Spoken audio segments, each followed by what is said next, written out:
yakni benta jong khubor la wanras phi daga fatafat online shopping store.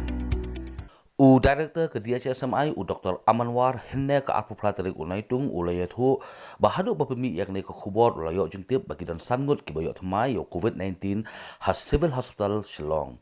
Kini ke Ngut Kilong iwe nurse, iwe lab technician, iwe ikhna banyosnam kekerta, ibedei inong thiapang bat arngut kinong up hospital kiba kuntup ya ukpa ini ikhna. During the high-risk contacts, we had found out that there were these high-risk contacts of the particular doctor in the hospital. So we had tested all those high-risk contacts and we had got these positives.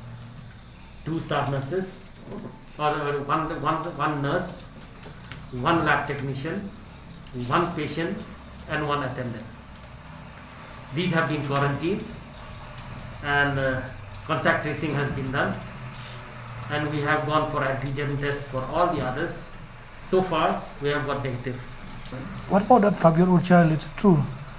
7-year-old child. 7-year-old. Yeah, it's true. And that 1 positive now is the father of the child.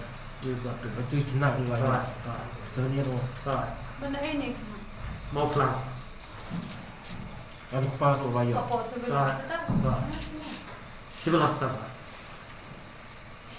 Kamu ngilande begitu contact tracing, nitip naik iyo ini, kamu mila contain ini, mila boleh kia apa isolation apa COVID ward. Kau kini kio apa tu? Mungkin harus kontak dengan doktor kio. Ha, ni sim kum ta tambah long nim dadan ek jing kuslai nomor nilayo kon contain ini keluar. Lalu besar.